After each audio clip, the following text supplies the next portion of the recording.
So I like to affectionately call our scenario that we had going at Baird the Wild West of APIs. It's just kind of my fun way of describing it. And so I kind of took that to illustrate sort of the history of APIs in our organization and kind of where we started and where we're at. So again, I mentioned I've been there about 5.5 years. So before that, we had some SOAP web services, not a ton. We really didn't get deep into the SOA movement, that kind of thing.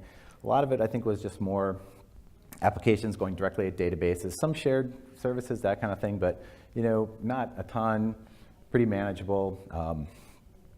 But what then happened was, so we're primarily a Microsoft.NET development organization. Pretty polarized that way. Almost all the development is in .NET.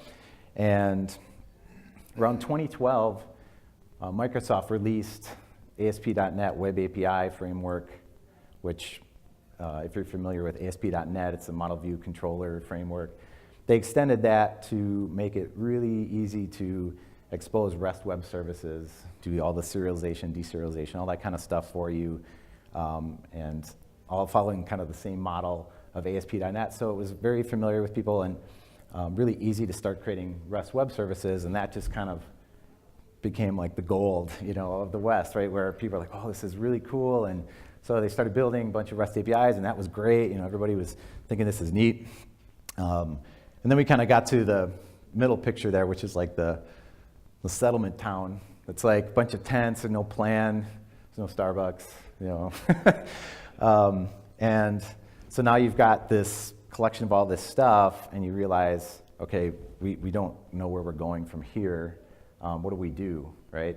And what we saw with that was we started to get duplicate APIs, which isn't necessarily bad, but sometimes you'd have 2, 3, 4 APIs essentially doing the same thing. People weren't aware of what was out there, or just wanted to create their own, that kind of thing.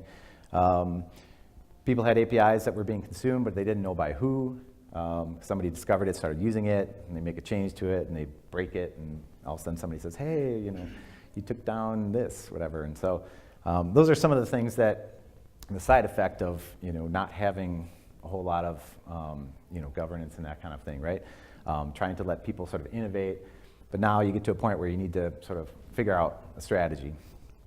And then on top of that, we started to see our external partners and vendors were asking us more and more to be exposing APIs for them to consume instead of doing kind of the traditional file transfer model. And at that point, we really realized, okay, we're not positioned from an architecture perspective to handle that model. We've got nothing allowing us to manage throttling and throughput and threat detection, all that kind of stuff for external-facing APIs.